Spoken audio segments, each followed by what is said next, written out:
वो न्यूज़ अगर फैल रही है तो वो सिर्फ झोपड़पट्टियाँ दिखा रहे हैं। ये इतनी बड़ी बड़ी यहाँ खून पसीने की जो बिल्डिंगें बनी है ये क्यों नहीं दिखाई जा रही? लोगों को पता लगना चाहिए कि वो सिर्फ झोपड़पट्टियाँ नहीं, हमारे माँ बाप की जो खून पसीने की कमाई ये सब उजाड़ना चाहते हैं। हम यहाँ से 1 इंच नहीं हिलेंगे, अपने घर ही नहीं, मैं अपने स्कूल को भी कुछ नहीं होने दूंगी। ये रेलवे की ही जगह थी, रेलवे अब तक सो रही थी, क्यों नहीं जागी थी अब तक? और अब जागी है तो ऐसे जागी है कि विनाश करने पे लगी है। बेटी बचाओ बेटी पढ़ाओ। अगर बेटी रोड पे खड़ी होगी, अगर अपने बोर्ड के एग्जाम हमारे सर पे रखे, हम कैसे पढ़ाई करें? यहाँ खड़े हो या हम अपनी पढ़ाई करें? किसी औरतें खड़ी हुई है उसी तरह से हम भी अटल रहेंगे, हम यहाँ से नहीं जाएंगे। भले से लॉकडाउन लग जाए, चप्पल छोड़ के जाएंगे, लेकिन यही रहेंगे। कई चैनल ये दिखा रहे हैं, देखिए गलत इन्फॉर्मेशन दे रहे हैं, ये दिखा रहे हैं कि हम जिहाद कह रहे हैं हमें। अरे हमारे घर वाले, हमारे आदमी अपने घरों के कारोबार छोड़ के सुबह को जाते हैं, शाम को आते हैं, उसके बाद यहाँ पर हम खड़े हैं और हमें जिहाद किया जा रही है। हम अपने हक के लिए लड़ रहे हैं तो हमें जिहाद किया जा रही है। फिर नारा है बेटी बचाओ बेटी पढ़ाओ। जब भविष्य ही खराब हो जाएगा तो बेटी कहाँ पढ़ेगी, कहाँ जाएगी? बेटी आज रोड पे खड़ी है। तो अगर ये रेलवे की जमीन थी तो यहाँ सरकारी स्कूल नहीं बनने चाहिए थे, यहाँ सरकारी बैंक की नहीं आनी चाहिए थी, ना ही यहाँ पर लाइट के बिल देने चाहिए थे, ना ही यहाँ पानी के बिल देने चाहिए थे। अगर आपको नहीं हाउस टैक्स लेने चाहिए थे, अगर आपको इतनी दिक्कत थी तो आपको पहले खड़ा होना चाहिए था। आज आपका आकर कोई फ़ायदा नहीं है। आप ये बताइए, अगर हम लोग रेलवे की ज़मीन पर है तो ये सरकारी स्कूल क्यों बनाया? यहाँ हमें इतनी हिम्मत क्यों दी गई? हमारे लाइट के बिल क्यों लिए गए? मतलब अब तक हमारा सारा पैसा जितना भी जा रहा है, अगर सरकार भी खड़ी है वो भी हमसे खड़ी है। जब तक हम नहीं होंगे तो सरकार कुछ नहीं कर पाएगी। एक बात जो इसने कही वाजिब है। और हम सिर्फ घर के लिए नहीं खड़े हैं, क्योंकि हम हमारा स्कूल है, हम अपने स्कूल के लिए भी खड़े हैं। जहाँ हमारा शिक्षा मंदिर है, हम उसको एक आँच नहीं आने देंगे। सिर्फ हमारे घर की बात नहीं है, सिर्फ हमारे घर की बात नहीं है, ये हमारा शिक्षा मंदिर है। और इस जैसे न जाने कितने यहाँ पे देखिए आप, कितनी पब्लिक है। क्यों है? अपने हक के नहीं है। सरकारी स्कूल क्यों बनाए गए? अगर इनमें पढ़ाना ही नहीं था, हमें बनाई क्यों? इतनी इमारतें रखी क्यों आपने? रखते नहीं आप। ऐसी क्या मतलब सौतेला क्यों व्यवहार हो रहा है हमारे साथ? हमने ऐसा क्या किया है? और यहाँ पर हल्द्वानी इतना बड़ा सिटी भी नहीं है कि यहाँ पर इतना बड़ा रेलवे स्टेशन बने, तो इसके पीछे क्या कारण है? हम इतनी ढेर सारी लोगों को उजाड़ कर क्या कर लोगे यहाँ पर? कार्ड, पैन कार्ड, स्थायी जाति प्रमाण पत्र क्यों बनाने दिए गए? हम लोगों से हाउस टैक्स क्यों लिए गए? बिजली का बिल्स क्यों लिया गया? नमस्कार दोस्तों, मेरे पीछे एक सरकारी बालिका इंटर कॉलेज है, इलाका है बनभूलपुरा।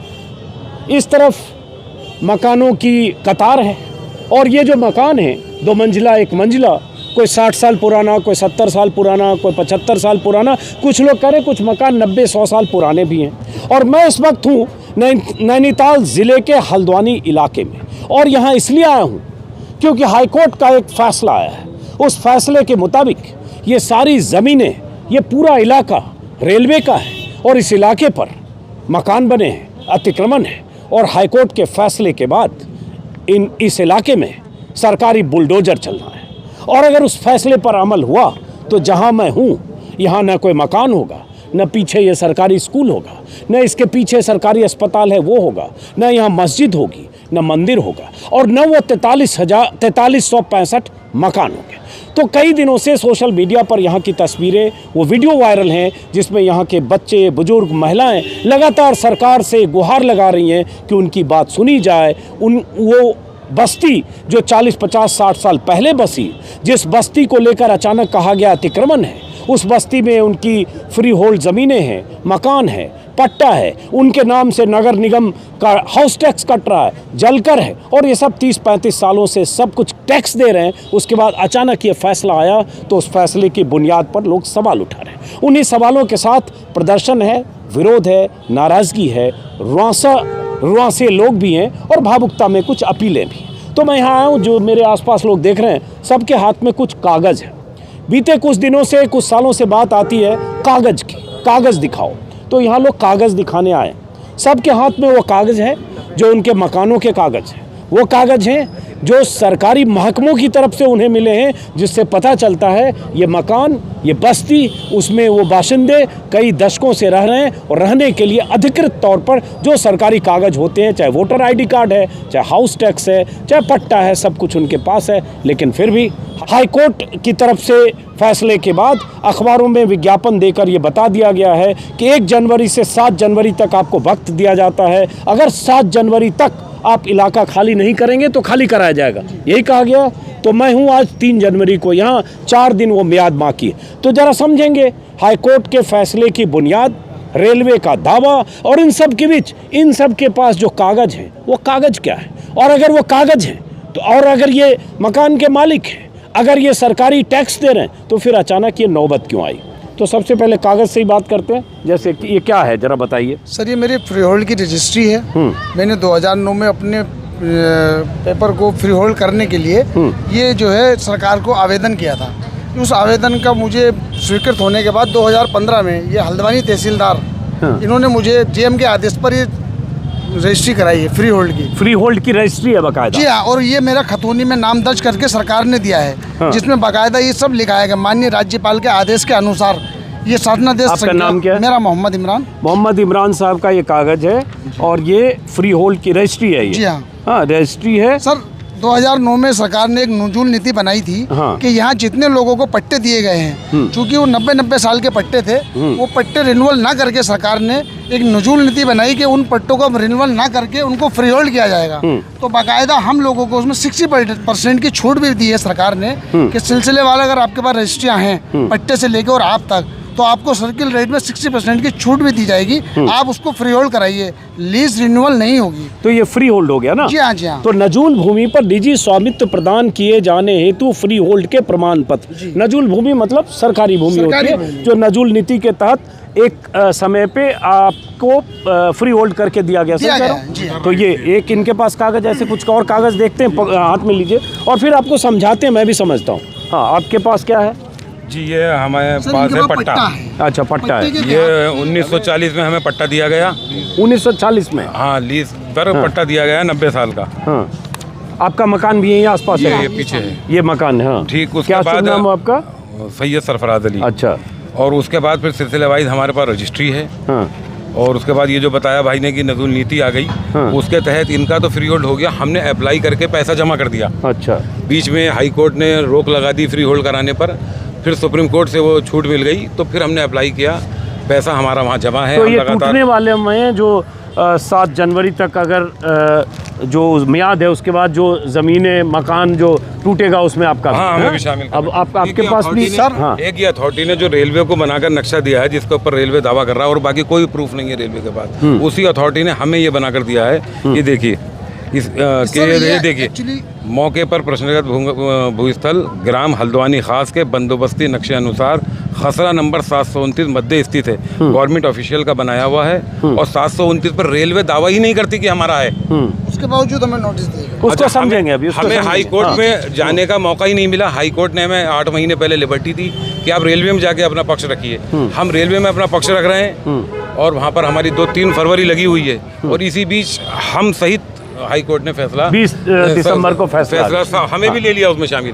सर ये हमारे पास ये कस्टोडियन की प्रॉपर्टी ऑक्शन में ली है 1956 में भारत सरकार से। अच्छा। सरकार ने ऑक्शन करके शत्रु संपत्ति वाला। अच्छा। 1956 में। अच्छा, 1956 में इन्होंने भारत सरकार से ऑक्शन मिली। Government of India, ministry of rehabilitation, office of the management officer Bareilly, managing अफसर बरेली जी।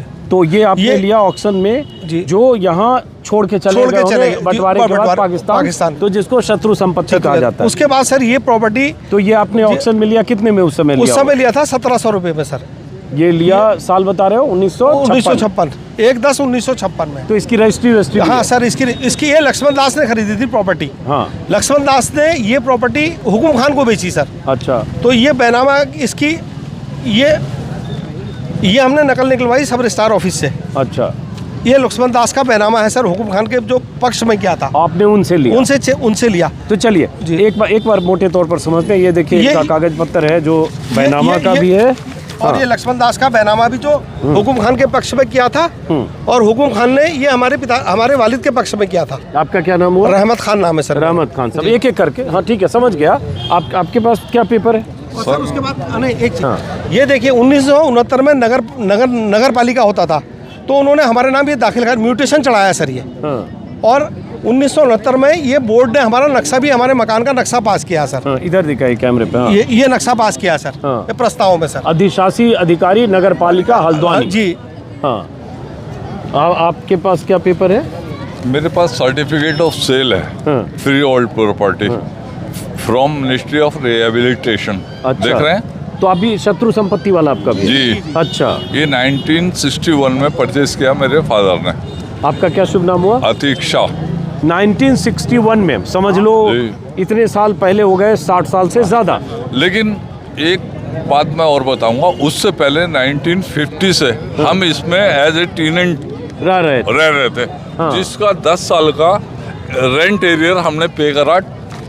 ट्रेजरी चालान मेरे पास मौजूद है, मैं अभी आपको कहें तो मैं दिखा देता हूँ। नहीं समझ गया, मैं मोटे तौर पर समझना चाह रहा हूँ कि किस किस तरह के कागज हैं। बार बार बात होती है ना, कागज दिखाओ, तो सब ये कागज दिखा रहे हैं। अब शत्रु संपत्ति जो इन्होंने खरीदी, जो भारत सरकार से ऑक्शन में मिली 60 साल 65 साल पहले, उसके बाद जो फ्री होल्ड है, पट्टा है, वो सब है, और उसके बाद बुलडोजर चलने की तारीख मुकर्रर हो गई है 7 जनवरी के बाद। हाईकोर्ट का फैसला क्यों आया, कैसे आया? रेलवे का दावा पहले 29 एकड़ सही बोल रहा हूँ, उसके बाद 78 एकड़, वो कैसे? एक बार फिर से एक सरताज हैं, जर्नलिस्ट हैं, उनसे भी समझेंगे।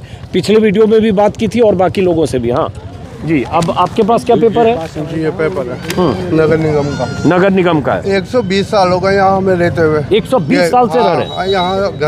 घर के दामाद दादा ने बनाई थी। अच्छा। हाँ, 3 पीढ़ी मर चुकी है, 4थी पीढ़ी का मैं मौजूद हूँ और 1 पीढ़ी और शुरू हो गई है। 120 साल से यहाँ रह रहे हैं। 120 साल से रह रहे हैं। हाँ। और नगर निगम के सारे कागजात मौजूद हैं। नगर निगम के कागजात हैं। क्या है ये कागजात? क्या है ये रजिस्ट्री निकलवाई होगी आपने? नॉन जुडिशियल स्टाम्प पे क्या चीज़ का है ये, आप शायद बता नहीं पाओ। ये हाउस टैक्स वगैरह है इसमें? हाउस टैक्स वगैरह जब से शुरू हुआ है, जब से देते चले आ रहे हैं। बराबर। आपके पास? सर मेरे पास 1940 का पट्टा है, जो कि मेरे नाना के नाम था और अभी तक ये चला आ रहा है और इसको रिन्यूअल भी मैंने किया हुआ है। और इसके बाद भी जो नोटिस वगैरह वो मुझे देते थे कि आप पट्टा रिन्यूअल करा लो या हाउस टैक्स वगैरह, वो सब हम देते चले आए हैं। और अब अचानक से ही लीज ऑफ नजूल लैंड फॉर बिल्डिंग पर्पस 1940, ये 19 जून 1940 का सर पट्टा है ये। 1940 का पट्टा है, मतलब 60 20 80 82 साल पहले का। तो आपका मकान इसी कतार में? लाइन में ही आगे मेरा मकान है। तो ये जो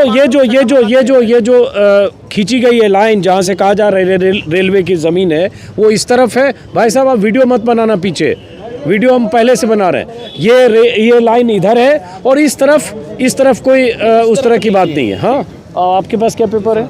लीज ऑफ नजूल लैंड है, बिल्डिंग पर्पस। सर का? ये मेरे 1940 का सर। 40 का? और पहले? जी, मेरे परदादी के नाम पे दिया गया था। आज़ादी से पहले? ब्रिटिश गवर्नमेंट के टाइम पर जी। इसके बाद मेरे तब से आपका घर है? कहाँ पे घर है? ये सामने है, ये सामने वाला है। अच्छा जी। और ये अभी ये मेरे पास हाउस टैक्स की रसीद है 1948 की, उससे पहले की मेरे पास की ये 1958 की हाउस टैक्स की रसीद है। ये 1958 की रसीद है इनके पास? ये 1948 की है। 1948 की रसीद है जी। इससे पुरानी जो है वो थोड़ी सी गल गई हैं। हाँ जी। ये म्यूनिसिपैलिटी लिखा हुआ है, सरकारी कागज है ये। तो तब से रह रहे हैं 80 साल 82 साल से लोग, और 82 ईयर्स इनके हो गए। और ये क्या बताया, फ्री होल्ड है ना? और सर ये ब्लूप्रिंट भी है हमारे पास। ये नगर निगम द्वारा जो नक्शा है, ये ब्लूप्रिंट है हमारे पास। तो ये कब से है? ये सर वही 40 का ही है सर, जो 40 में नक्शा दिया था। वो है ये नक्शा जो नगर पालिका ने दिया 1947 का। 47 में दिया, 1947। तो आप लोग उसी समय आए, आपके ग्रैंडफादर या ग्रैंडफादर जब बंटवारा हुआ है उस टाइम हमारे जो ग्रैंडफादर थे वो यहाँ से नहीं गए, वो लोग यहीं रहे। तो आपका मकान तभी से यहाँ है? तो नजूल की जमीन थी और उसमें बनाया आप लोग? हल्द्वानी 70% नजूल पर है। और सबसे पहले का 1947 का इतिहास ये है कि सबसे पहले पूरी हल्द्वानी के अंदर कहीं इतने मकान नहीं थे। लाइन नंबर 17 में 735 मकान है। ये मैं नहीं बता रहा हूँ, ये गूगल पर आप निकाल के देख लीजिए, गूगल बताएगा। ये 735 मकान है लाइन नंबर 17 में, और जहाँ पे ये सब नजूल में है। अभी एक चीज़ और मैं सर दिखाना चाह रहा हूँ आपको, ये जो माननीय हमारे सांसद जी हैं, ये देखिए वन विभाग की भूमि जिन लोगों ने घेर रखी है बिंदु खत्ता में, डामरडोंगा जो अभी 10-12 साल से बसा है, उसको तो फ्री होल्ड करने की मांग की जा रही है। हम लोग जो यहाँ से 100-150 सालों से रह रहे हैं, हम लोगों के लिए मांग नहीं की जा रही है, हमारे साथ सौतेला व्यवहार किया जा रहा है सर। अब ये कागज की बात है सर, मैं एक एस्पेक्ट से आपको और आगाह करा दूं। इतने पेपर आपने वैलिड पेपर देखे होंगे, ये गवर्नमेंटल, इसके समर्थन में स्टेट गवर्नमेंट क्या कर रही है ये देखिए आप। क्या करें बता रहा हूँ, एक सेकंड। ये 2017 में एक एफिडेविट दिया गया हाई कोर्ट को on behalf of state of Uttarakhand government secretary, देख रहे हैं? इसका फोटो ले लीजिए। हाँ। तो ये जितने भी हम पेपर साथ में लिए खड़े ना, इनके समर्थन में इसका स्टेटमेंट देखिए आप। ये क्या बताना चाह रही है स्टेट गवर्नमेंट? या बता दो आपको पता है वो बता दो। ना ये भी लेंगे ना आप, तभी कन्फर्म हो पाएंगे। मेरे बताने से कुछ नहीं होगा। लेकिन ये सब कागज हाईकोर्ट में क्यों नहीं इस पर दलील हुई या बहस? ऐसा ना हमारे हमारे काउंसिल जो है लैंड काउंसिल्स, वो अपना पक्ष सही से नहीं रख पाए वहाँ। ओके, एक आज नजदीक आ जाइए, ये देखिए मेरी प्रॉपर्टी का के बारे में क्या कर रही है, और ये और नीचे प्रॉपर्टी जो हम पेपर लिए खड़े हैं उनके बारे में स्टेट गवर्नमेंट का स्टेटमेंट है, ये एफिडेविट। बता तो दीजिए क्या है, क्योंकि इतना देख के नहीं समझ में। स्टेट गवर्नमेंट का एफिडेविट है ये। इस जितनी जमीन के कागज हम लिए खड़े हैं ये लोग, कि ये जो है वैलिड है, हम लोग मतलब स्टेट गवर्नमेंट की डोमेन में रह रहे हैं हम। ठीक, मेरा कहने का ये दिखाने का यही मतलब है, ये हाई कोर्ट को उसने स्टेट गवर्नमेंट ने मतलब रेलवे एफिडेविट दिया है। है। ये हमारी ये जमीन हमारी है, ये राज्य सरकार की है, जो अभी रेलवे की तरफ से आ गया कि रेलवे की जमीन रेलवे की है जी, जबकि रेलवे के पास इसका कोई गजट नहीं है। कोई पेपर रेलवे ने अभी तक कोर्ट में नहीं दिखाया है। ये एक तरफा कार्रवाई बिल्कुल हो रही है, हम लोगों को सुना नहीं गया। अब जरा एक मिनट जरा 2-3 महिलाएं हैं, उसके बाद आपके पास तो आपके पास भी कोई पेपर है? ये क्या है? हाउस टैक्स है। हाउस टैक्स है। ये कब से दे रहे हो हाउस टैक्स? ये 93 का है, इससे भी पुराने कागज। 93 का हाउस टैक्स है। अनवार हुसैन आपके कौन हुए? जी, मेरे दादा के भी दादा हैं। ओके, ये अब यही समझना ज़रूरी है कि अगर 40-45 साल 35 साल से कोई हाउस टैक्स दे रहा है, उसके पट्टे और कागज़ 60 साल 70 साल से है, तो फिर अचानक ये इतने सालों बाद इस तरह से फैसला आना और फैसले के बाद ये माहौल बनना कि अब यहाँ बुलडोजर चलेगा, उसकी वजह बुनियाद भी समझने की कोशिश करेंगे। क्योंकि रेलवे की ज़मीन नहीं है, ये रेलवे ने पहले कभी उस तरह से नहीं कहा कि 78 एकड़ उसकी ज़मीन है। 29 एकड़ की बात थी, लेकिन अब 78 एकड़, और वो ज़मीन जो सरकारी ज़मीन थी, जो नजूल की ज़मीन थी, जिसके नजूल पॉलिसी के तहत बहुत सारे लोगों को फ्री होल्ड किया गया। फ्री होल्ड किया गया, और उसके बाद हाउस टैक्स से लेकर, और फिर बार बार रिपीट करूंगा कि ये सरकारी स्कूल है, इतनी बड़ी इमारत यहाँ खड़ी की गई है। अगर रेलवे की ज़मीन है, इंक्रोचमेंट है, तो ये इमारत भी यहाँ नहीं बननी चाहिए थी। 5-6 स्कूल हैं, सरकारी स्कूल, इंटर कॉलेज हैं, छोटे स्कूल हैं, प्राइमरी स्कूल हैं, और मंदिर मस्जिद तो है ही। दूसरी बात कि लगभग 90% मुस्लिम हैं, 10% हिंदू हैं, मिलजुल कर रहते हैं, मंदिर भी है, मस्जिद भी है, सब कुछ है। यहाँ कोई ऐसी चीज़ नहीं दिखती है जो नफ़रत आपको बाकी जगह दिखती है, लेकिन माहौल ऐसा बनाया जा रहा है कि यहाँ वो लोग जो विरोध कर रहे हैं वो शाहीन बाग बना रहे हैं। ये ऐसा नैरेटिव गढ़ने की कोशिश हो रही है। जब किसी के माथे से, किसी के सिर के ऊपर से छत छिनेगा, जो छत 70-80 साल उसके बाप दादा ने छत बनाई थी, और उसकी बुनियाद में उनके पास इतने कागज़ हैं उसकी वजह की, तो विरोध उनका वाजिब है। अब देखना है कि होगा क्या, क्योंकि सुप्रीम कोर्ट में तारीख मुकर्रर हुई 5 तारीख। आपके पास भी कागज़ है? हाँ जी सर। ये कब से है? सर ये 1940 के। 1940? जी, देखिए इनके पास 1940 म्युनिसिपैलिटी का कागज़ है। कागज़ है। हाँ। और हमारी 7 पीढ़ियाँ यहाँ पर हो चुकी हैं, 7वीं पीढ़ी हमारी है ये। अब तो हमारे बुजुर्गों से ये चली आ रही है, यानी कहना चाहिए कि 100 साल पुराने हमारे, मतलब आज़ादी से पहले का हो गया। 1947 में आज़ाद हुआ था, उससे पहले के 1940 के। कहाँ पे घर है आपका? ये है सर, होने वाला। अच्छा जी, ये देखिए, ये ब्लूप्रिंट है। मतलब सारे प्रूफ हमारे पास है, लेकिन हम हाई कोर्ट में हमारी जो है सुनवाई इसलिए नहीं हुई क्योंकि इसको पूरी तरीके से रखा नहीं गया। हमें रेलवे के पास वहाँ भगा दिया गया, बरेली कि वहाँ जाइए। वहाँ इतनी पब्लिक क्यों जाएगी, कैसे जाएगी बताइए आप? वहाँ पर भेज दिया गया, वहाँ से यहाँ, मतलब इधर उधर भगाने में हम लोगों को रखा गया, और हाई कोर्ट के सामने पूरी बात नहीं रखी गई। वरना ऐसा नहीं था कि सरकार जो है वो अनदेखा करती हमें, लेकिन हमारे साथ पक्षपात हो रहा है, ये सब देख रहे हैं। क्योंकि यहाँ पर ज़्यादातर मुस्लिम आबादी है, और यहाँ सब चैन से रहते हैं, मिलजुल के, हिंदू मुस्लिम सब। क्योंकि यहाँ मस्जिदें, मदरसे, ख़ानगाहें, सारी ही चीज़, शिक्षा के स्थान आप देख रहे हैं। यानी गवर्नमेंट यहाँ पर कितने स्कूल हैं, कितने हॉस्पिटल हैं, बैंक हैं यहाँ पर, ये सब क्यों अलर्ट किए गए? अगर ये रेलवे की ही जगह थी, रेलवे अब तक सो रही थी? क्यों नहीं जागी थी अब तक? और अब जागी है तो ऐसे जागी है कि विनाश करने पे लगी है। लेकिन हम ऐसा नहीं होने देंगे। हमें सुप्रीम कोर्ट के फैसले पे यकीन है, और इंशाल्लाह हमारे हक में फैसला होगा। आप लोगों के पास भी कोई पेपर? आप सब लोग यहीं रहते हो? हाँ बेटा, मैं एक स्टूडेंट हूँ, मेरे पास स्थायी निवास प्रमाण पत्र है। जो कि 150 साल पुराना रिकॉर्ड मांगता है। 150 साल पुराना रिकॉर्ड है। जब मैं यहाँ की मतलब हूँ नागरिक, तभी तो मेरे पास स्थायी निवास प्रमाण पत्र है उत्तराखंड सरकार की तरफ से। क्या नाम है बेटा आपका? मेरा नाम सबा खान है। सबा खान। तो ऐसे कागज सबके पास है अभी, उसके बाद समझेंगे कितने कागज। जब हम 150 साल पुराना रिकॉर्ड मांगा था, मेरे पास 150 साल पुराना है, तभी तो मुझे कहा कि मैं भारत की नागरिक हूँ, और आज ये हमसे कह रहे हैं कि हम चले जाएं, तो हम कहाँ जाएंगे? 150 साल पुराना रिकॉर्ड समझा नहीं, ये क्या कर रहे हैं? एक्चुअली स्थायी निवास प्रमाण पत्र में तो खैर उतना रिकॉर्ड नहीं चाहिए होता है, लेकिन जाति प्रमाण पत्र अभी ये बच्चे के पास होगा भी। जाति प्रमाण पत्र के लिए तकरीबन 40 साल पुराना प्रमाण पत्र चाहिए होता है। वो हाउस टैक्स और तमाम जो ज़मीनों के दस्तावेज होते हैं, उन्हीं के हिसाब से फिर सरकार इनको अलॉट करती है। हाँ चलिए, और किसी के पास कोई कागज है? तो आप सब लोग विरोध कर रहे हो, जो ये 5-6 दिन से वीडियो देख रहा हूँ, 4-5 इसी बालिका इंटर कॉलेज की ये लड़कियां हैं, हमारे ये यहीं पर पढ़ती हैं, और अब इनकी पढ़ाई का क्या होगा?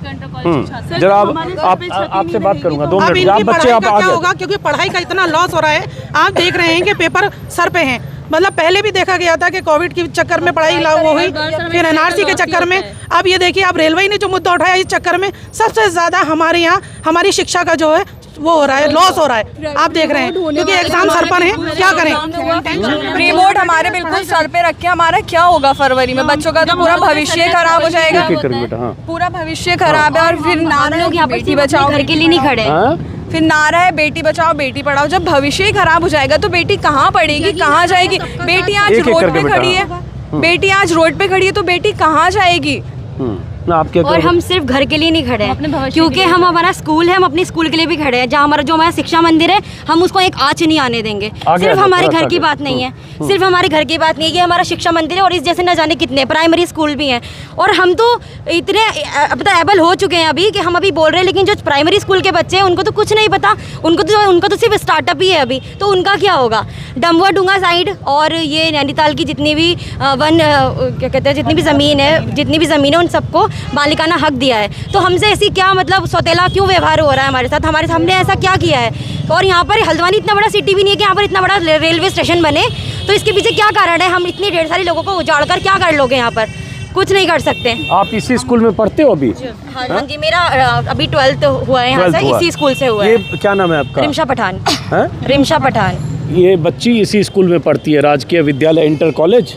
और ये स्कूल भी अगर हाई कोर्ट के फैसले पर अमल किया गया, अगर सुप्रीम कोर्ट ने रोक नहीं लगाई, तो बुलडोजर यहाँ चलेगा, उसमें ये इमारत भी ढहेगी, जो सरकारी इमारत है, उसी का जिक्र ये बच्ची कर रही है। और यहाँ जितने ये चूँकि लड़कियों का कॉलेज है, इसलिए जितनी लड़कियाँ हैं सब यहीं पढ़ती हैं। एक मैं बॉयज़ इंटर कॉलेज में भी गया, तो इस बस्ती के लड़के लड़कियाँ जिन स्कूलों में, जिन कॉलेजों में पढ़े इंटर कॉलेज में, वो सब भी बुलडोजर का शिकार हो सकता है। वही बात ये कर रही हैं। सर 1900, मेरा घर यहीं पीछे गली में है। 1990-95 में रेलवे ने अपनी हद लेके वहाँ दीवार पूरी कंप्लीट कर दी है।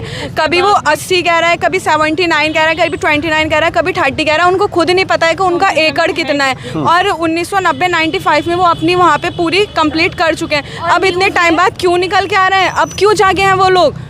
अब उनका जागना बिल्कुल है।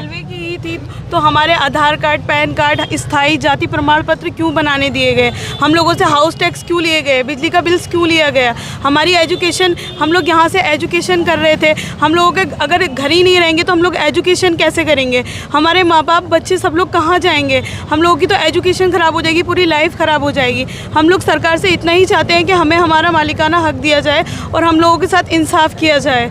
एंड न्यूज़ में हमेशा जितना भी अभी तक वो न्यूज़ अगर फैल रही है, तो वो सिर्फ झोपड़पट्टियाँ दिखा रहे हैं। ये इतनी बड़ी बड़ी यहाँ खून पसीने की जो बिल्डिंगें बनी है, ये क्यों नहीं दिखाई जा रही? लोगों को पता लगना चाहिए कि वो सिर्फ झोपड़पट्टियाँ नहीं, हमारे माँ बाप की जो खून पसीने की कमाई है, ये सब उजाड़ना चाहते हैं। हम यहाँ से 1 इंच नहीं हिलेंगे। अपने घर ही नहीं, मैं अपने स्कूल को भी कुछ नहीं होने दूंगी। इतनी मेहनत से हम लोग, मेरे पापा ने इतना 5 हम बहनें हैं, हम सबको बड़ा किया, खून पसीने की कमाई। एक ड्राइवर है मेरे पापा, खून पसीने की कमाई से यहाँ पढ़ाया है हम लोगों को। घर मेरा इतना छोटा था, उसको 2-3 मंजिला बना दिया है। मैं कैसे उसको जाने दूँ? मेरा तो छोटा भाई है, अब मेरे पापा भी 60 ईयर्स कंप्लीट हो गए हैं। पूरा घर अकेले मैं चलाती हूँ, तो मैं कैसे, अब मैं अपना घर संभालूँ, अपनी बहनों की शादियों को देखूँ, या फिर अब मैं घर ढूंढना शुरू करूँ अपना जगह जगह? मेरे कितने सारे, अपनी जॉब छोड़कर यहाँ पर बैठी हूँ मैं। पूरा 1 हफ्ता हो गया मैंने अपनी जॉब छोड़कर यहाँ पर प्रोटेस्ट में बैठ रही हूँ। मेरे घर क्या क्या लोग सब जने खाएंगे और कैसे मेरी बहनों की शादी होगी, मतलब कैसा होगा? कुछ यहाँ पर कुछ अंदाज़ा ही नहीं है किसी को। आपका बेटा घर कब से है? हमारे मेरे दादा परदादा सब यहीं के हैं, सब यहीं से रहकर गए। और मैंने तो जब से पैदा हुई हूँ मैंने कहीं और मेरे ननियाल ददियाल किसी और शहर का नहीं बल्कि सब हल्द्वानी से ही है। मेरा पूरा खानदान इसमें आता है, मेरा पूरा खानदान उजड़ जाएगा। पूरा खानदान हल्द्वानी से है, मैं वहीं से बिलोंग करती हूँ। मैंने कुछ और देखा ही नहीं है हल्द्वानी के सिवा। और यहाँ ऐसा भी नहीं कि हिंदू मुसलमान अलग अलग होकर रहे हैं। यहाँ मंदिर मस्जिद सब हम लोग एक। कभी तो हल्द्वानी में दंगे फसाद ही नहीं होते इस चीज़ को लेके कि हम हिंदू या मुसलमान हैं, हम लोग हमेशा साथ में रहते हैं। कभी ऐसा हुआ ही नहीं है। अब ऐसा सब कुछ माहौल बना रहे हैं, ऐसा माहौल बना रहे हैं। और शाहीन बाग में भी जो हुआ है उसके लिए जितनी भी औरतें खड़ी हुई हैं उसी तरह से हम भी अटल रहेंगे। हम यहाँ से नहीं जाएंगे, भले से लॉकडाउन लग जाए चप्पल छोड़ के जाएंगे लेकिन यही रहेंगे। हमारे यहाँ ये कहा जाता है कि देखिए अभी कई चैनल ये दिखा रहे हैं, देखिए गलत इन्फॉर्मेशन दे रहे हैं, ये दिखा रहे हैं कि हम जिहाद कह रहे हैं हमें। अरे हमारे घर वाले हमारे आदमी अपने घरों के कारोबार छोड़ के सुबह को जाते हैं शाम को आते हैं, उसके बाद यहाँ पर हम खड़े हैं और हमें जिहाद किया जा रही है। हम अपने हक के लिए लड़ रहे हैं तो हमें जिहाद किया जा रही है। हक की लड़ाई क्या बताइए आपके जिहाद है, लेकिन इसको सही और सही तरीके से दिखाना चाहिए क्योंकि चैनल सही तरीके से नहीं दिखा रहे हैं। मैं आपसे उम्मीद करती हूँ कि हमारी आवाज़ को सुप्रीम कोर्ट तक पहुँचाया जाए और सही मायनों में हक का फैसला किया जाए। हमारी आवाज़ वहाँ तक पहुँच ही नहीं पा रही है। सबका साथ सबका विकास सिर्फ नारा है। हमारा यहाँ पे विकास तो हुआ, अगर हमारे स्कूल टूट जाएंगे विकास कैसे होगा? हम पढ़ेंगे कैसे? हॉस्पिटल हैं, कितने सरकारी स्कूल हैं, बच्चे हैं छोटे से, विकास होगा कैसे सर? आप इतना बताइए। अगर हम आपका घर तोड़ेंगे तो आप कोई तोड़ने देगा हमें? और यहाँ तो हमारे स्कूल तोड़ने की बात करिए, मंदिर बोलते हैं ना स्कूलों को, मंदिर क्या होता है? शिक्षा मंदिर। अगर हमारा शिक्षा मंदिर ही नहीं रहेगा तो हम पढ़ेंगे कैसे? हमारा विकास कैसे होगा? बेटी बचाओ बेटी पढ़ाओ। अगर बेटी रोड पे खड़ी होगी, अगर अपने बोर्ड के एग्जाम हमारे सर पे रखे, हम कैसे पढ़ाई करें? यहाँ खड़े हो या हम अपनी पढ़ाई करें? किसी को कुछ समझ ही नहीं आता कि हम अपनी पढ़ाई करें और यहाँ खड़े हो प्रोटेस्ट करें। हमारे बूढ़े माँ बाप दादा सब लोग यहीं पे आ गए, यहाँ पे डेथ हो गई कितनी सारी। क्या लोग बीमार पड़े, कितनी डायलिसिस है, कितनी लोग पैरालाइज में घूम रहे हैं। और कितने हमारे वहाँ तो इद्दत में बैठे हैं, कितने लोग इद्दत में। हमारे वहाँ प्रॉपर्ली पर्दा होता है, कोई किसी आदमी को नहीं देख सकता, औरत तक अलाउ नहीं होती है। उनको हम कहाँ लेके जाएंगे? और जिनकी डायलिसिस हो रही है उनकी तो बस रहम करे अल्लाह बस। मैं गुस्सा समझ सकता हूँ, आ रहा हूँ आपके पास। सबसे पहली बात तो अगर ये रेलवे की ज़मीन आगे आ जाओ बेटा, आगे आ जाओ। सबसे पहली बात तो अगर ये रेलवे की ज़मीन थी तो यहाँ सरकारी स्कूल नहीं बनने चाहिए थे, यहाँ सरकारी बैंक की नहीं आनी चाहिए थी, ना ही यहाँ पर लाइट के बिल देने चाहिए थे, ना ही यहाँ पानी के बिल देने चाहिए थे। अगर आपको नहीं हाउस टैक्स लेने चाहिए थे, अगर आपको इतनी दिक्कत थी तो आपको पहले खड़ा होना चाहिए था। आज आपका आकर कोई फ़ायदा नहीं है। आप ये बताइए अगर हम लोग रेलवे की ज़मीन पर है तो ये सरकारी स्कूल क्यों बनाया? यहाँ हमें इतनी हिम्मत क्यों दी गई? हमारे लाइट के बिल क्यों लिए गए? मतलब अब तक हमारा सारा पैसा जितना भी जा रहा है, अगर सरकार भी खड़ी है वो भी हमसे खड़ी है। जब तक हम नहीं होंगे तो सरकार कुछ नहीं कर पाएगी। एक बात जो इसने कही वाजिब है कि इसके तकनीकी पहलू पर अभी लोग बताएंगे। कुछ लोगों ने बताया भी है कि रेलवे की ज़मीन पहले 28 एकड़ की 29 एकड़ की बात, फिर उसके बाद 78 एकड़ की बात, और वो नजूल है कि रेलवे की है, उसके बीच हाईकोर्ट का फैसला। लेकिन इस बच्ची ने जो कहा कि अगर ये ज़मीन रेलवे की है और अतिक्रमण ही था तो ये 60-70 साल बाद ऐसी स्थिति क्यों आई? और अगर ये अतिक्रमण था तो ऐसे ये बालिका इंटर कॉलेज कैसे बना? यहाँ ऐसी इमारतें, यहाँ सरकारी इमारतें हैं, अस्पताल से लेकर स्कूल तक। वो ये बच्ची कर रही है। सरकार का भी तो लॉस है ना। सरकार ने अपने सरकारी स्कूल बनवाए, उसके ही तो पैसे लगे, हमारे पैसे। सरकार का कितना लॉस होगा अगर 3-4 स्कूल सरकारी टूटेंगे? उनका भी तो लॉस है। सरकारी हॉस्पिटल है यहाँ पे, क्या चीज़ है? बैंक है, सरकारी बैंक है, बहुत नगर निगम का टैक्स लेते हैं, बैंकिस हैं, हॉस्पिटल्स हैं, स्कूल्स हैं। अगर ये सब टूट जाएगा तो उनका भी तो लॉस है और हम लोगों का भी लॉस है। हम लोग सरकार से सिर्फ इतना ही चाहते हैं कि हमारे साथ इंसाफ हो। हम ये नहीं चाहते, हम लोगों को ये प्रूफ किया जा रहा है कि हम लोग जिहाद कर रहे हैं। हम लोग कोई जिहाद नहीं कर रहे हैं, हम लोग सिर्फ अपने हक के लिए लड़ रहे हैं। हम ये चाहते हैं जो हमारा हक है हमें वो दिया जाए। हम लोग गवर्नमेंट को गलत नहीं कह रहे हैं। हमें पूरा ट्रस्ट है कि हमारे साथ इंसाफ होगा, इसलिए आज हम लोग यहाँ खड़े। आज बेपर्दा है तो इसीलिए हो गए हैं क्योंकि हमें इंसाफ है। अगर हमारे सर पे छती नहीं रहेगी तो हम लोग कहाँ रहेंगे? हम अपने आगे की एजुकेशन कैसे कंप्लीट करेंगे? हम अपना भविष्य कैसे बनाएंगे? अब आप जरा सरताज आप फिर से समझाओ।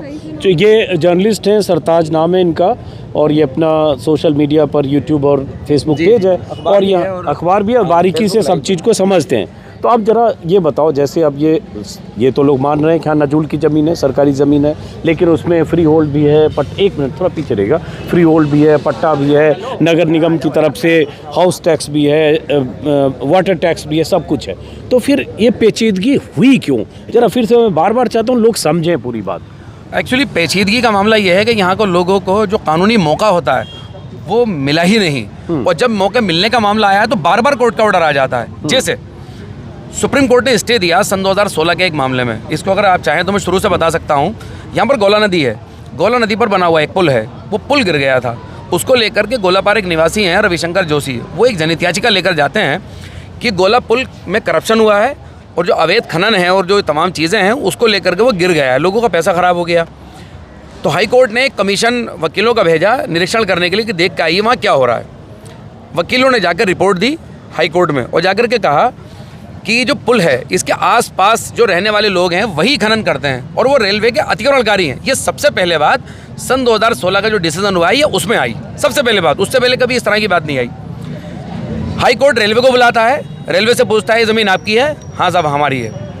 और वहाँ से 10 हफ्ते में इन सभी लोगों को 29 एकड़ का एफिडेविट उस समय अतिक्रमण का दिया था रेलवे ने। 29 एकड़ दिया, 29 एकड़ का एफिडेविट के साथ कोर्ट में कहा था कि ये ज़मीन पर अतिक्रमण है हमारा। और ये भी कहा था कि 10 एकड़ हमने सन 2007 का उसमें हवाला था कि खाली करा लिए। 10 हफ्ते का 9 नवंबर 2016 को एक ऑर्डर होता है इन सबको हटाने का और बाकायदा फोर्स के साथ हटाने का। जो हालात इस समय सन 2016 में भी कुछ इसी तरह के हालात थे, लेकिन उस समय जो तत्कालीन गवर्नमेंट थी और यहाँ की एमएलए, लेकिन जो 16 में हालात थे वो यहाँ तक ये सारी स्थिति तो नहीं थी उस समय। नहीं, मैं 29 एकड़ का था या पूरा था? नहीं, मैं आपको वही बताता हूँ। हलफनामा 29 एकड़ का था और जो डिमार्क करके रेलवे ने प्रशासन के साथ जो खंबे लगाए वो 78 एकड़ में लगा दिए। ये यहाँ पर आता है मामला। अब इसको 78 एकड़ प्रूफ कैसे किया मैं आपको बताऊंगा।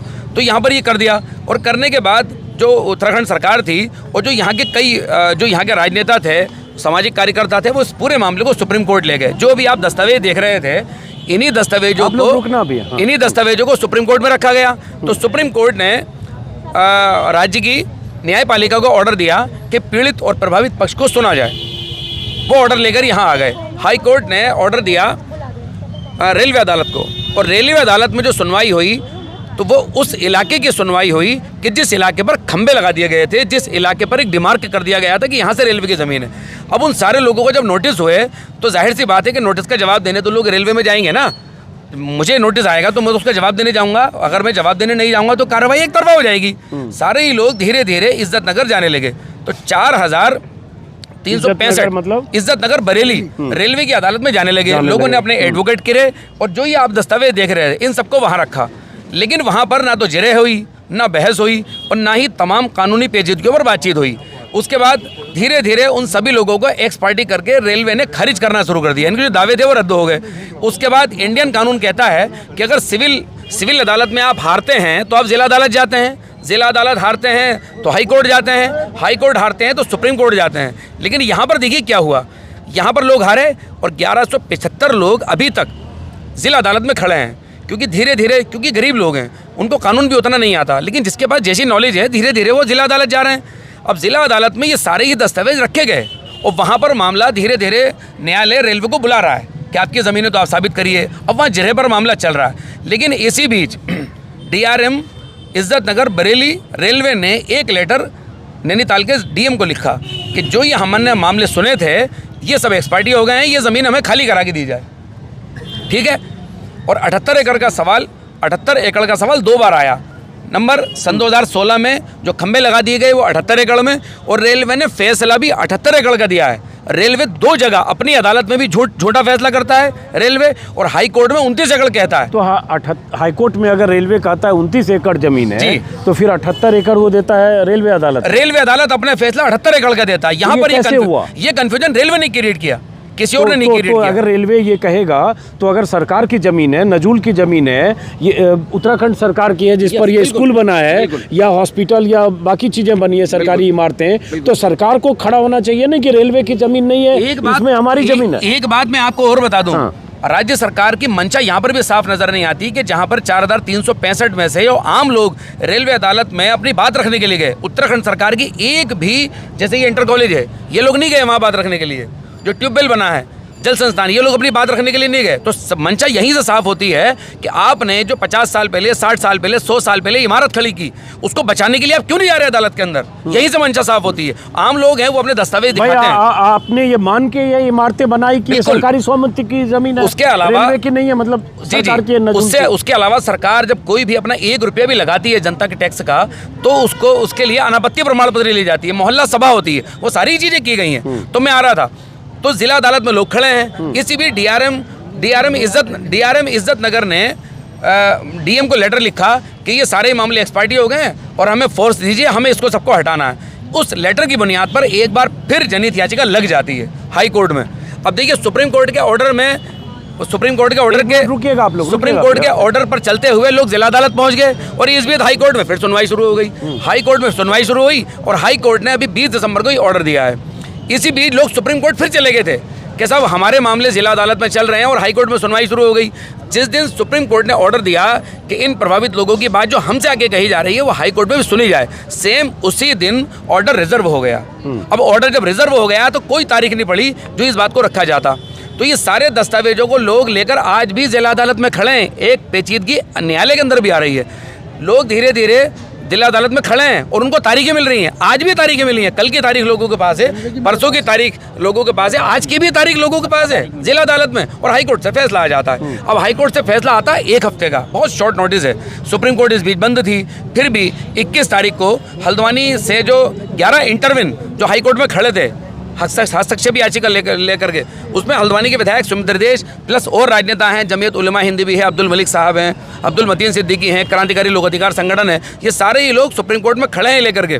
5 तारीख वहाँ से मिली है, 5 तारीख पर देखते हैं वहाँ से क्या होगा। लेकिन ये 7 दिन का जो शॉर्ट नोटिस है इसको लेकर के लोग परेशान हैं। अब इसमें सॉरी, और ये जो पीछे का इलाका आप देख रहे हैं, आप इसको अगर मैं कैमरामैन से आपका रिक्वेस्ट करूंगा ये पीछे का इलाका दिखाएं।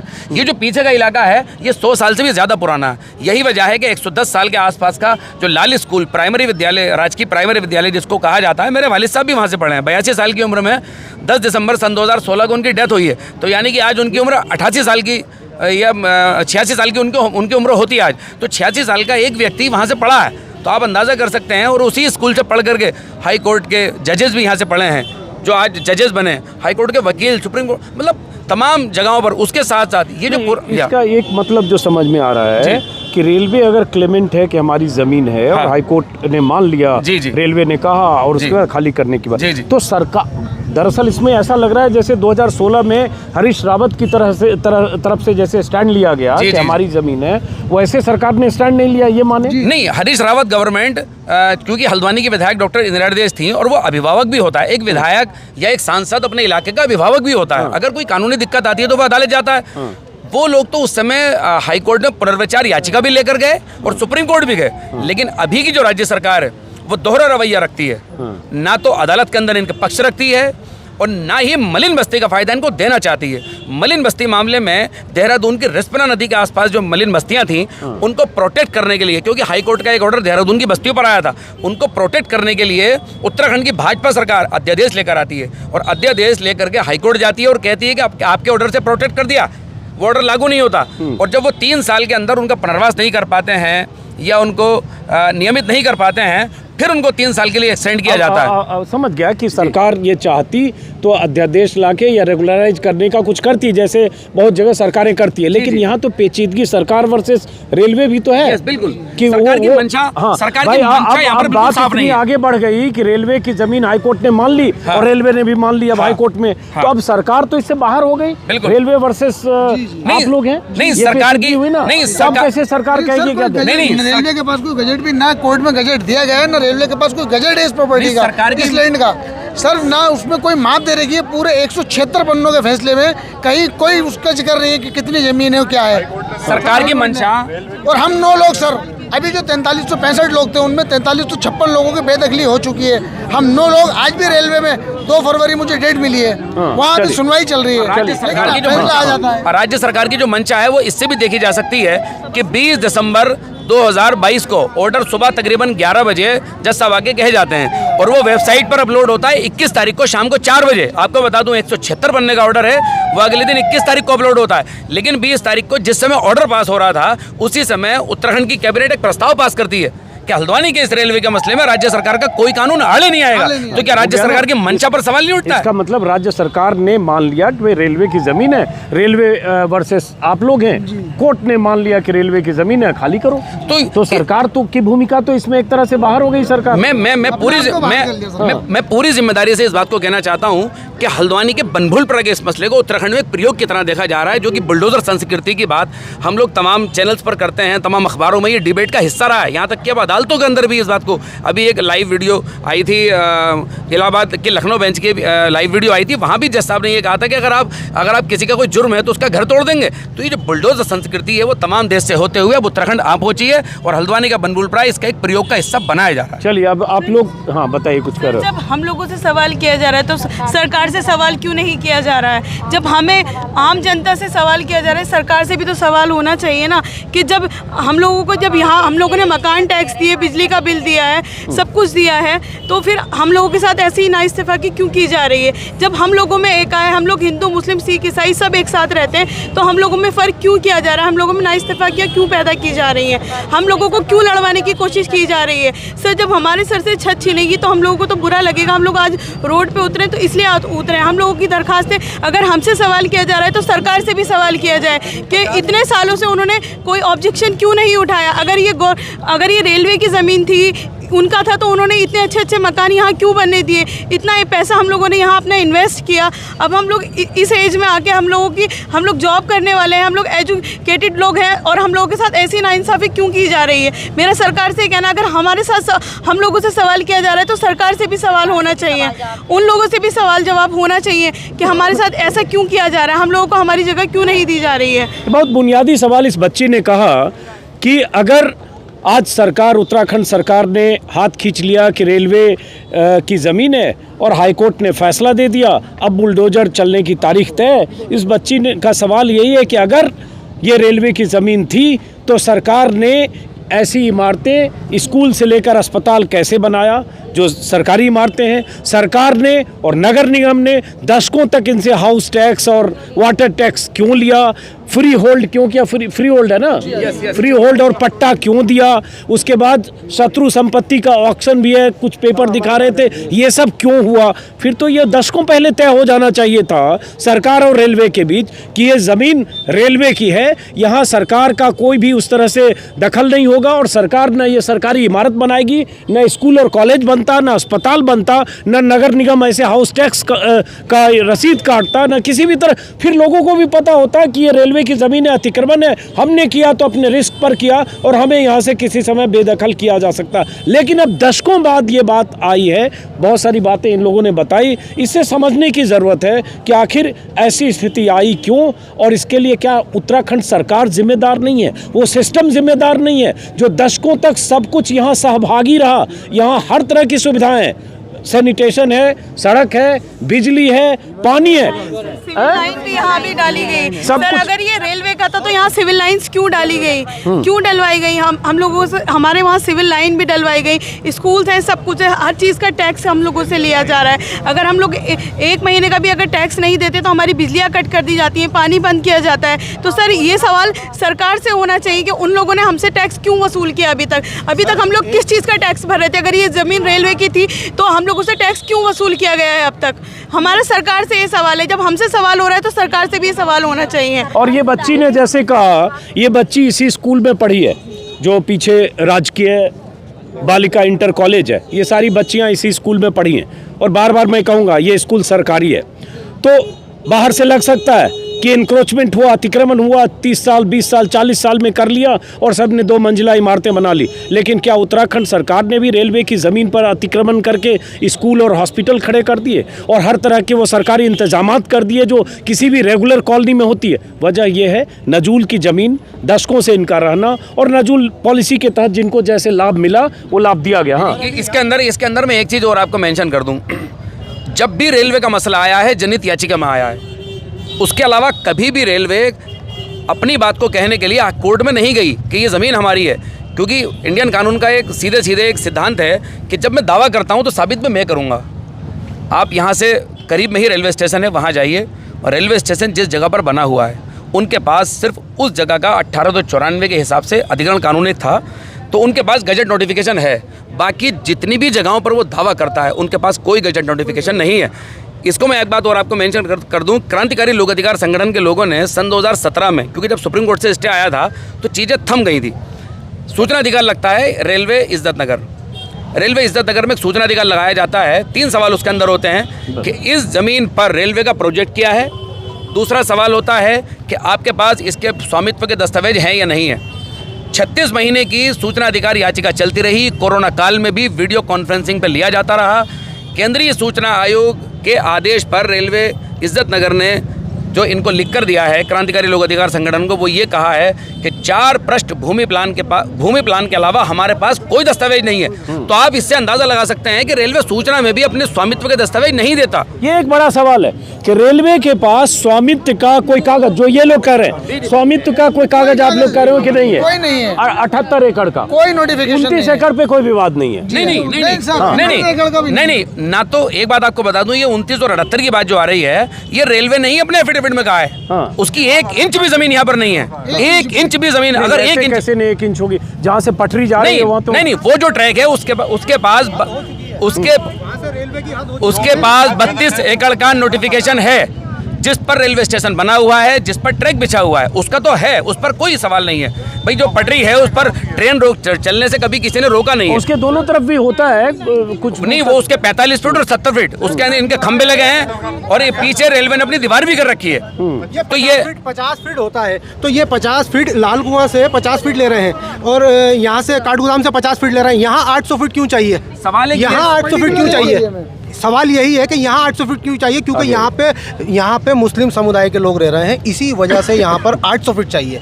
और मेन चीज़ ये है कि पटरी, मैं एक बार वो रिपीट करूँगा, 840 फीट दूरी पर पटरी थी। जब 1923 में जब यहाँ पर बाढ़ आई 1923, फिर उसके बाद 1948 में 2 बार बाढ़ आई, फिर उसके बाद 1992 में जब बाढ़ आई, हाजी अब्दुल मलिक साहब ने इसका काम किया था। ये पटरी 3 बार यहाँ पर आई है और जब जहाँ पर ये है इस टाइम ये अपनी लास्ट हद पर है, अपनी लास्ट हद पर। रेलवे पटरी, एक सेकंड रुके, रेलवे पटरी वाली जो एक बात कर रहे हैं, मैं उस ट्रैक पर था रेलवे फाटक के पास। इन लोगों का तर्क है, आप करेक्ट करिए अगर मैं गलत बोल रहा हूँ, कि कई किलोमीटर इधर कई किलोमीटर इधर रेलवे की पटरी से 45 फीट तक 45 फीट तक रेलवे की ज़मीन है, ऐसा रेलवे ने अपना जो भी मार्किंग की है।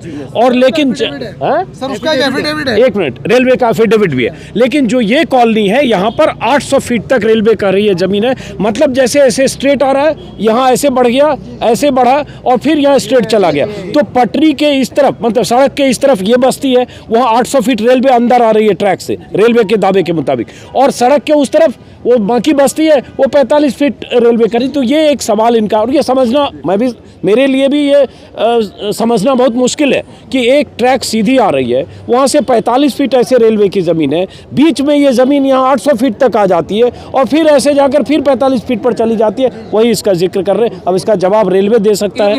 इस मामले में आपको मैं एक बात और मेंशन कर दूं, इसी मामले में ये जो हम मालिकाना की बार बार बातचीत आ रही है कि इस पूरे इलाके में इनका जो दावेदारी है वो कागजों में कितनी पक्की है। इस पूरे मामले में एक जनहित याचिका हाईकोर्ट उत्तराखंड में अभी भी लंबित है और इस पूरे मसले में जो ऑर्डर हुआ है उसके खिलाफ एक याचिका अभी भी एसएलपी सुप्रीम कोर्ट पहुंच गई है, क्योंकि वो नोटिफिकेशन वाली बात जो है कि जो रेलवे स्टेशन है, जो रेलवे स्टेशन का इलाका है, उसका नोटिफिकेशन तो है, लेकिन इस पूरी जमीन का दावा जो रेलवे करता है उनके पास इसका गजट नोटिफिकेशन नहीं है। चलिए अब ये देखते हैं कि सुप्रीम कोर्ट में क्या होगा। अब उम्मीद सुप्रीम कोर्ट से, हमें पूरी उम्मीद है जो सर्वोच्च न्यायालय पे कि हमें इंसाफ मिलेगा। अच्छा, मैंने इनसे ज़्यादा बात की, बहुत सारे लोग दर्शक ये भी कहते हैं कि एक ही आदमी से ज़्यादा बात करते हो, शायद दूसरी बार भी की। उसकी वजह ये भी होती है कि ये चूँकि पत्रकार हैं, पूरी बात को समझा के बोल पा रहे हैं। बहुत सारे लोग कागज़ है समझते हैं चीज़ों को, लेकिन उस ढंग से सीक्वेंस में नहीं बता पाते, इसलिए मैंने इनसे ज़्यादा बात की, क्योंकि इतना कॉम्प्लिकेटेड और पेचीदा मामला है कि समझ में नहीं आता।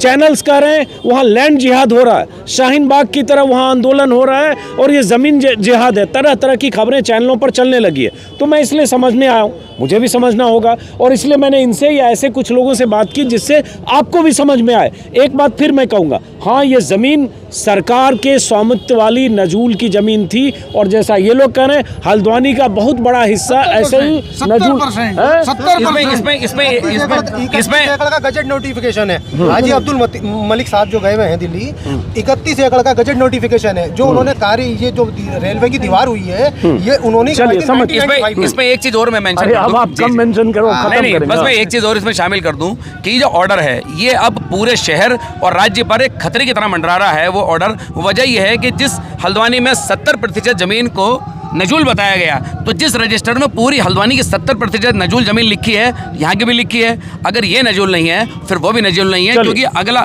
पिछला आदेश अगले मामले के लिए नजीर हो जाता है। चलिए ठीक है, इस वीडियो को खत्म करेंगे। तो आप लोग फिर प्रदर्शन में जा रहे हो कहीं? तो रोज आप लोग पढ़ाई रोक के प्रदर्शन कर रहे हो? सर पूरा सुबह से शाम तक हमारा मैं तो क्योंकि जॉब करती हूँ तो मैंने एक हफ्ते से अपनी जॉब की छुट्टी ली हुई है सिर्फ इसी वजह से कि मैं यहाँ पर अच्छे से अपना, क्योंकि मेरा घर है और मैं अपने मेरे घर का हर एक बंदा, आधे लोग उधर हैं आधे इधर है, और मैं इधर आई हूँ क्योंकि मुझे यहाँ कुछ अपनी बातें बोलनी। तो जॉब से छुट्टी लेकर आप प्रदर्शन में बैठे हो? मतलब विरोध प्रदर्शन। और सर ये जो जॉब से छुट्टी लेकर आप भी जॉब करते हो? जी मैं भी जॉब करती हूँ। अच्छा। एक हफ्ते से हम लोग छुट्टी पर हैं क्योंकि ऐसा नहीं हो सकता कि हम लोग बार बार वहाँ जाके रिटर्न हो जाए। हम लोग यहाँ पे रेगुलर ही अपने हक के लिए बैठ रहे हैं आकर के। मोर्चा भी हम लोगों ने, कैंडल मोर्चा भी निकाला था हम लोगों ने, और हम लोग यहाँ डेली यहाँ आकर के बैठ रहे हैं अपने हक के लिए। ये तो चैनल वाले कह रहे हैं कि शाहीन बाग बना रहे हैं लोग यहाँ। ये सर ये सब उनकी, हम लोग सर अपने हक के लिए लड़ेंगे, ये सब उनकी चाल है सर। अगर हमें हमारा हक नहीं मिलेगा तो हम शाहीन बाग ही बनाएंगे, फिर हम यही करेंगे सर। अपने हक के लिए तो हमें आवाज़ उठानी ही है ना। होना इसका मतलब ये नहीं है उसे शाहीन बाग बनाएंगे, ये हम सबका साथ है, हम सब एक दूसरे के साथ हैं, इसलिए हम लोग एक साथ हैं। शाहीन बाग वो तो बहुत दूर की बात है, यहाँ पे देखिए आप कितनी पब्लिक है, क्यों है? अपने हक के नहीं है। सरकारी स्कूल क्यों बनाए गए? अगर इनमें पढ़ाना ही नहीं था, हमें बनाई क्यों? इतनी इमारतें रखी क्यों आपने? रखते नहीं आप तो सिंपल बात है। अगर की बात चल रही है कि मुसलमान, ज़्यादातर लोग ये बोल रहे हैं कि यहाँ पर हिंदू 10% ही है, मुसलमान हैं, और मुसलमान ज़्यादा मतलब भड़काऊ में आके बोल दे रहे हैं कि हम यहाँ मुसलमान हैं इसलिए हो रहा है। तो बात ऐसा नहीं है। बात जैसे कि अभी मेरे भाई ने बोला है कि लाल कुआं से और काठगोदाम से 50 फीट मांग रहे हैं और यहाँ से 800 फीट मांग रहे हैं। तो कहने का सिर्फ इतना मतलब है, हमें इसलिए ऐसा लग रहा है, हम खुद को इसलिए खुद टारगेट कर रहे हैं क्योंकि ऐसा हो मुसलमानों के साथ रहा है। मैंने माना कि यहाँ पर हिंदू भी रहते हैं लेकिन मोस्टली यहाँ रहते हैं मुसलमान। और अगर देखा जाए तो अदर्स कंट्रीज़ जो होती है ना, वहाँ पर ज़ोर से कोशिश की जाती है कि जितने भी हमारे गरीब लोग हैं उनको कैसे हम लोग सेटल करें, एक छत दें। यहाँ पर तो कुचल दे रहे हैं, बिना सोचे समझे कुचल दे रहे हैं। लाखों की तादाद में यहाँ पर लोग हैं, उनको बिना सोचे समझे। क्या चल रहा है ये इंडिया में? इंडिया में डेवलपमेंट होना चाहिए, मतलब ऐसा होना चाहिए कि हमारे इंडिया के लोग थोड़ा आगे बढ़े। चाहे वो भले से हिंदू मुसलमान है, हमारा नाम तो इंडिया का ही हो रहा है ना, तिरंगा तो इंडिया का ही फहरेगा। हिंदू करे, मुसलमान करे, सिख करे या ईसाई करे। तो यहाँ पर ही जो कीड़ों की तरह कुचलना चाहते हैं, यहाँ पर बिना सोचे समझे बिल्डोज़र ले आएंगे। मतलब सरकार में कहीं ना कहीं तो ये मतलब रूल्स होगा ना कि जो लोग ऐसे उनके लिए भी कुछ करना करना हो, कुछ ना कुछ तो ऐसा होगा कि जो ऐसे लोग हो, चाहे अतिक्रमण बोल रहे हैं अगर हमको, तो ऐसा कोई ना कोई तो रूल होगा यहाँ पर कि हमारे लिए भी कुछ किया जाए यहाँ पर। तो सबसे बड़ी मेरी बात ये, मुसलमान खुद को इसलिए टारगेट कर रहे हैं। अभी तक किसी ने ऐसा नहीं बोल रहा है कि मुसलमान, लेकिन हम लोग खुद को इसलिए टारगेट कर रहे हैं क्योंकि ऐसा लग रहा है हमें कि सिर्फ हमारी वजह से किया जा रहा है, क्योंकि यहाँ पर मतलब 90% मुस्लिम ही आबादी है। हमारे हक में आएगा, हमें सुप्रीम कोर्ट का पूरा भरोसा है, हमें पूरा भरोसा है कि हमारे हक में ही आना चाहिए और सुप्रीम कोर्ट पे भरोसा है, हमारे हक में आएगा इंशाल्लाह। कोई टेंशन, हमें सुप्रीम कोर्ट पे पूरा अपने साथ के लिए तो हमें खड़ा होना पड़ेगा। चलिए अब इसको वीडियो को खत्म करते हैं। मैं 2 शब्द आपको और बताना चाहूँगा इस टाउनशिप के बारे में। आप देख रहे होंगे ये सीधी स्ट्रेट पैरेलल बिल्कुल लाइनें बनी हुई हैं। ये सर हेनरी रैमजे क्वामू कमिश्नर हुआ करते थे ब्रिटिश गवर्नमेंट में, तो 1800 समथिंग में उन्होंने प्लान टाउनशिप करी है ये। तो मैं नहीं समझता हूँ कि कोई इंग्लिश ब्रिटिश ऑफिसर किसी दूसरे डिपार्टमेंट के एरिया में जाके एनक्रोच करके प्लान करेगा किसी टाउनशिप को। चलिए ठीक है, आपकी बात आ गई। अब चूँकि वीडियो लंबा हो गया इसलिए इस वीडियो को ख़त्म करते हैं। और चूँकि हल्द्वानी से जो तस्वीरें आ रही थी, जो मैं देख रहा था, वो बहुत चिंतित और परेशान करने वाली तस्वीरें थी।